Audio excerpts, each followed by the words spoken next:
কাঁচা আমের গন্ধ বেরাচ্ছে, ভীষণ ভীষণ নার্ভাস লাগছে। অনেকটা পরিমাণে চা পাতা দিলে কিন্তু জিনিসটা একদমই তিতো তিতো হয়ে যায়, সেই জন্য বাড়িতে জোর কদমে একদম প্রিপারেশন শুরু হয়ে গেছে। ভাই মইটা ধর, বাবা নামছে। দেখা কি জিনিস কিনেছিস তুই? আর একটা এনগেজমেন্টের মাত্র আর কিছুদিন বাকি আছে, আর সেই জন্য বাড়িতে জোর কদমে একদম প্রিপারেশন শুরু হয়ে গেছে। বাবা গাছ কাটা শুরু করে দিয়েছে, মানে আর মাত্র কিছুদিন বাকি। তো প্রস্তুতি তো অনেক হচ্ছে, আর তার সঙ্গে ভীষণ ভীষণ ভীষণ নার্ভাস লাগছে। আর আমি সবার জন্য চা করে নিচ্ছি সকাল সকাল। সবাই বাইরে ব্যস্ত, বাইরের কাজ সাফ সাফাই করছে, আর আমি চা করছি। আর এইখানে দেখো বাবা কত কষ্ট করে গাছের উপর উঠে গাছ কাটছে। অনেকদিন পরে বাবাকে আম গাছে উঠতে দেখলাম। আগে যখন আমাদের আম বাগানে আম পাড়া হতো, তখন বাবা আর দাদা দুজনে মিলে গাছে উঠে আম পাড়তো, তখন একবার দেখেছিলাম বাবাকে গাছে উঠে। এইভাবে দেখলে বেশ ভয়ও লাগে, যদি নামতে গিয়ে পড়ে যায়। তাই ভাইকে বলছিলাম যে একবার সিঁড়িটা ধর। চায়ের জল একদম বসিয়ে দিয়েছি। আমি না দুধ চাটা একদম করতে পারি না, আমি লিকার চাটাই করি।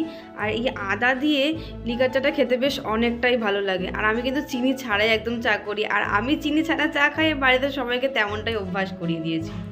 অনেকটা পরিমাণে চা পাতা দিলে কিন্তু জিনিসটা একদমই তিতো তিতো হয়ে যায়, আর সেই জন্য আমি একদম অল্প পরিমাণে চা পাতা দিই। তোমরাও চেষ্টা করবে সকালবেলা তোমরা যখন চা খাবে তখন দুধ চাটা অ্যাভয়েড করতে। দুধ চা খাও, লিকার চা খাও, যে চাই খাও না কেন, চেষ্টা করবো ওর মধ্যে চিনিটা না দিই। চিনি ছাড়া যে কোনো চা খেতে কিন্তু খারাপ লাগে না, একবার ট্রাই করে দেখতে পারো। আর তারপর একদম সন্ধ্যার দিকে কিছু কাজ মেটানোর জন্য আমি আর অরিত্র বেরিয়ে পড়েছিলাম। আর রাস্তায় দেখেছিলাম এই দোকানটা দূর থেকে বেশ ভালোই লাগছিল, সেই জন্য বললাম যে এখানে দাঁড়িয়ে আজকে একটু চা খাই। কিন্তু ওখানে গিয়ে দেখে অনেক স্ন্যাক্স আইটেম পাওয়া যাচ্ছিল। আমাদের হঠাৎ করে কিরকম যেন প্ল্যান চেঞ্জ হয়ে যায়। নামলাম ওখানে চা খেতে, কিন্তু দেখো ওখান থেকে চকলেট কিনে নিলাম। আর আমার 5 স্টার খেতে অনেক ভালো লাগে, সেই জন্য অরিত্র আমাকে একটা 5 স্টার কিনে দিয়েছিল।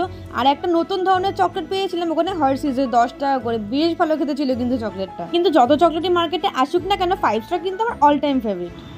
দেখা কি জিনিস কিনেছিস তুই? আর একটা ক্র্যাকস বের কর, ওটা বের কর। এটা অন্ধকার, এই বা পড়ে গেল নিচে একটা। দেখি হাতটা দেখি তো, দেখা এটা কিরকম অন্ধকার লাগছে। তারপরে দেখি অরিত্র ক্র্যাক্সের একটা স্ন্যাক্স নিয়ে এসেছে, কিন্তু এটা কিরকম একটা যেন দেখতে ছিল, সেই জন্য তোমাদেরকে দেখাচ্ছিলাম। পয়নার কাছে একটা প্রোগ্রাম হচ্ছিল, ওখানে না পরপর অনেকগুলো বাজি ফাটছিল। যেই ক্যামেরাটা অন করলাম ভিডিও করবো বলে অমনি বাজি ফাটা বন্ধ হয়ে গেল। তারপরে চলে এসে ভেটেনারি ক্লিনিকে বুবুর একটা চোখের ওষুধ নিতে। আসলে ওষুধটা না আমি হারিয়েই ফেলেছি, এই যে এই ওষুধটা হারিয়ে গেছে, সেই জন্য আবার একটা কিনতে হলো।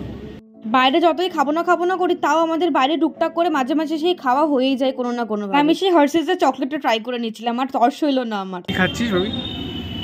চকলেট। কি চকলেট সেটা দেখা? ক টাকায়? 10 টাকায় এত ভালো চকলেটটা? আর হ্যাঁ, চকলেটটার দাম 10 টাকা নিয়েছিল। এত ভালো খেতে লাগলো কারণ ভেতরে নাট দেওয়া ছিল। এখানে ফ্রন্ট ক্যামেরায় হঠাৎ করে ভিডিও করতে গিয়ে দেখি আমার মুখের মধ্যে কিরকম একটা দাগ হয়ে গেছে। তারপরে দেখি এটা কিভাবে চিড়ে গেছে নিজেও জানি না। আর তারপরে চলে এসেছিল আমাদের পেটের ছুঁচোগুলোকে শান্ত করার জন্য এই খাবারটা। এই আনহেলদি খাবারটাকে একটু হেলদি করার জন্য আমরা বলেছিলাম এই বাটার নানগুলোর মধ্যে যেন বাটার না দিই। আর বাটার ছাড়া নানটাও কিন্তু খুব একটা খারাপ লাগে না। বং ক্যাফেতে গেলে মাঝে মাঝে যদি আমাদের এরকম তন্দুরি রুটি টাইপের কিছু খেতে ইচ্ছা করে না, তখন আমরা এই নানটা আর বাটার চিকেন মশলা এটা আমরা ট্রাই করে দেখি। আর বাটার চিকেন মশলাটা এখানে কিন্তু অনেক মিষ্টি মিষ্টি খেতে লাগে। চলো তোমাদের সাথে আর একটা জিনিস শেয়ার করে দিই। বারাসাত থেকে দেখো একটা ডেকোরেটিভসের দোকান থেকে এই জিনিসগুলো কিনে এনেছিলাম। আমার খুব ইচ্ছা ছিল আমাদের এনগেজমেন্ট একটা রিং প্যাটার হবে, কিন্তু অনলাইন আর ফেসবুক ঘেটে যা দাম দেখলাম, আমার তো কেনার ইচ্ছাটাই চলে গেল। তাই ভাবলাম নিজের হাতে বানিয়েই নি, ওটাই বেস্ট হবে। আর সেই জন্য এই জিনিসগুলো কিনে এনেছিলাম। আর হাতে যেহেতু সময় অনেকটাই কম ছিল, তাই কাজগুলোকে একটু একটু করে এগিয়ে রাখছিলাম। এটা এত শক্ত ছিল পেটিটা যে কাটতে কাটতে আমার হাতই ব্যথা হয়েছিল। দেখো গোল গোল করে এইভাবে কেটে নিয়েছিলাম। আর তারপরে দেখো রান্নাঘরে গিয়ে দেখি মা গরম গরম মাছ ভাজা করছে। গরম গরম এরকম তেলাপিয়া মাছ ভাজা দিয়ে ঘি দিয়ে ভাত খেতে আমার অনেক ভালো লাগে। বুবুকে রাত্রিবেলা চোখের ওষুধ দেওয়ার জন্য করে নিয়েছিলাম। আর অবস্থাটা একবার দেখো, সবসময় এমনই করতে থাকে। প্রথমবার আমার খরগোশ পোষা, জানি না বাকি খরগোশটাও এইরকম করে। কোলে নিলে না পুরো একদম স্ট্যাচু হয়ে যায়, একদম নড়ে না চড়ে না, কিছুই করে না। চলো আজকের ভিডিওটা শেষ করি আমার নাইট টাইম স্কিন কেয়ার দিয়ে। ফার্স্টে ফেসটাকে ক্লিন করে নিয়েছিলাম বিটরুট, বেসন আর টক দই দিয়ে। তিনটে জিনিস যদি তোমরা মিক্স করতে পারো না, তাহলে তোমাদের তৈরি হয়ে যাবে হোমমেড ফেস ওয়াশ। কিন্তু তোমাদেরকে একটা টিপস দিই, সবসময় না রাত্রিবেলা চুলটা খুলে একদমই শোবে না।